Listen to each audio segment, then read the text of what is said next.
અને ક્ષત્રિય આંદોલન સાથે જોડાયેલા સૌથી મોટા સમાચાર પર નજર કરીએ। ક્ષત્રિય આંદોલનના મહિલા નેતા પ્રજ્ઞાબાના સૂર બદલાયા।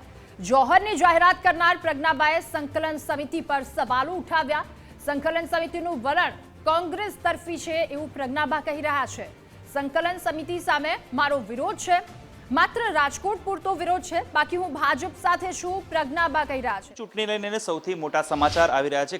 ખાસ ક્ષત્રિય સમાજનો જે રીતે પુરુષોત્તમ રૂપાલા દ્વારા વિરોધ કરવામાં આવી રહ્યો છે અને જે આવતીકાલે 7 મે મતદાન છે ત્યારે પ્રજ્ઞાબા ઝાલા જે છે તેઓ અત્યારે હાલ ગુજરાત ફર્સ્ટ સાથે જોડાયા છે અને તેમનું કહેવું છે કે ભારતીય જનતા પાર્ટી સાથે તેઓ છે। ખાસ પ્રજ્ઞાબા શું કહેશો, જે રીતે આવતીકાલે મતદાન છે, અંદર તમારા સંકલન સમિતિ સાથે જે ગાંઠ પડી છે, શું કહેશો? સંકલન સમિતિ સાથે ઘાટ પડી છે એવું નહીં, મને શક જઈ રહ્યો છે, હું એવું કહેવા માંગુ છું। કારણ કે જ્યારથી આંદોલન ચાલુ થયું છે ત્યારથી આંદોલનનો એક મેઇન હિસ્સો હું પણ રહી ચૂકી છું અને અત્યાર સુધી સ્ટાર્ટ જ અમે કર્યું એમ કહીએ તો ચાલે। કારણ કે સેમલા ગેટ પર અમે લોકો ગયેલા, જયરાજભાઈના જે પેલું ગણેશગઢ છે ત્યાં જવાની ટ્રાય કરી, ત્યારે જયરાજભાઈએ એવું ડિક્લેર કરેલું કે રૂપાલાને માફી આપી દીધી છે, સમાજે એને માફ કરી દીધો, ત્યાંથી અમારો વિરોધ ચાલુ થયો હતો। એટલે અમારો જે વિરોધ છે એ ખાલી રૂપાલા પૂરતો છે અને રહેશે, પણ આખા ભાજપ વિરુદ્ધ અમારો વિરોધ નથી, કમસે કમ મારો તો નથી જ તે। અને સંકલન સમિતિ જે કામ કરી રહી છે એના ઉપર મને પોતાને એવો શક જાય છે કે આખું આંદોલન બીજા રસ્તે લઈ જવામાં આવી રહ્યું છે અને કોંગ્રેસ પ્રેરિત હોય એવું મને લાગી રહ્યું છે। એટલે આજે મારે એક જ દિવસ બાકી રહ્યો છે, એટલે આજે મારે પ્રેસ કોન્ફરન્સ બોલાવવી પડી અને આ નિવેદન મારે આપવું પડ્યું કે હું ભાજપ તરફી છું, ભાજપ સાથે છું। ખાલી રૂપાલા મને ન જોઈએ, રૂપાલાને કાઢવા માટે થઈને મેં આંદોલનમાં ભાગ લીધેલો હતો, બાકી એક સારી સત્તા જો જશે અને ખરાબ સત્તા આવશે તો એમાં સૌથી મોટું દુઃખ મને થશે।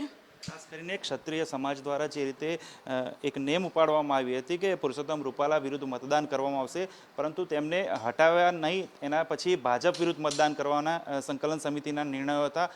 તમારી પાસે, તમે ભાજપ સાથે છો એવું કહો છો, તમારી સાથે કેટલા સમર્થકો છે જે ભાજપમાં છે?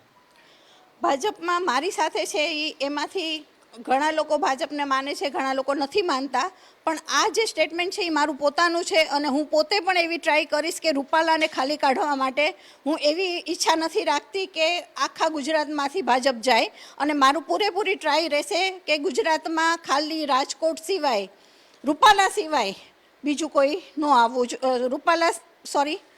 રૂપાલા રાજકોટમાં ન આવવો જોઈએ। રૂપાલા મને રાજકારણમાં જોઈએ જ નહીં, એના સિવાય ક્યાંય પણ બીજેપી આવે છે તો મને કંઈ વાંધો નથી। તમારી સાથે સમર્થકો કેટલા છે જે ભાજપમાં મતદાન કરશે અથવા ભાજપ સાથે જોડાયેલા છે? અમારી ટીમમાં જે છે, અમારું ક્ષત્રિયાણી સંગઠન ચેરિટેબલ ટ્રસ્ટ છે, અમારી ટીમમાં ઘણી બધા બહેનો છે, એમાંથી બધા મારી સાથે છે। ખાસ કરીને જ્યારે સંકલન સમિતિ દ્વારા નિર્ણય કરાવ્યા બાદ તમે જોહર સુધીના જે નિર્ણય સુધી આવી ગયા હતા અને અત્યારે હાલ હવે એક દિવસ મતદાનનો બાકી છે ત્યારે તમે ભાજપની ફેવરમાં છો તેવું કહો છો। ક્ષત્રિય સમાજમાં અંદર વિખવાદ છે, શું કહેશો? ક્ષત્રિય સમાજમાં અંદર વિખવાદ નથી, ખાલી અમે સ્ટાર્ટિંગથી જ તે અમે સંકલન સમિતિની સાથે નહોતા, પહેલાંથી જ તે, એવું નથી કે અત્યારે હું આ વસ્તુ બોલી રહી છું। પહેલાંના મારા વિડીયો તમે જોશો તો બી તમને ખ્યાલ આવશે કે સંકલન સમિતિની સાથે હું અથવા તો મારા ટીમના નહોતા અને અમને ક્યાંક ને ક્યાંક પ્રોબ્લેમ થતો જ તો સંકલન સમિતિથી, અને એ માટે જ અમે એ લોકોની સાથે કામ નથી કર્યું। અને આજે આખું જે આંદોલન દેખાઈ રહ્યું છે એમાં મને એમ જ લાગે છે કે ક્યાંક ને ક્યાંક કોંગ્રેસનો હાથ છે, અથવા તો મને એ માટે શંકા જાય છે કે રાહુલ ગાંધીએ જે બફાટ કર્યો તો કેમ એની માફી ન મંગાવી, ઉમેશ મકવાણાએ જે બફાટ કર્યો છે એની માફી કેમ ન મંગાવી?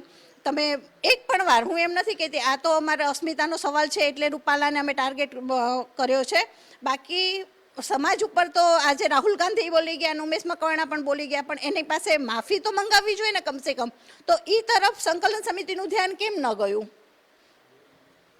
ચોક્કસથી તો આ હતા પ્રજ્ઞાબા ઝાલા, જેઓ કહી રહ્યા છે કે ક્ષત્રિય સમાજમાં અનેક એવા સંગઠનો તેમની પાસે છે જે ભાજપની સાથે છે। ખાસ પુરુષોત્તમ રૂપાલા વિરુદ્ધ તેમનો વિરોધ હતો, ભાજપ વિરોધ નથી, તેવું અત્યારે હાલ પ્રજ્ઞાબા ઝાલા કહી રહ્યા છે। કેમેરામેન નરેશ રાજોરા સાથે સચિન કડિયા, ગુજરાત ફર્સ્ટ, અમદાવાદ।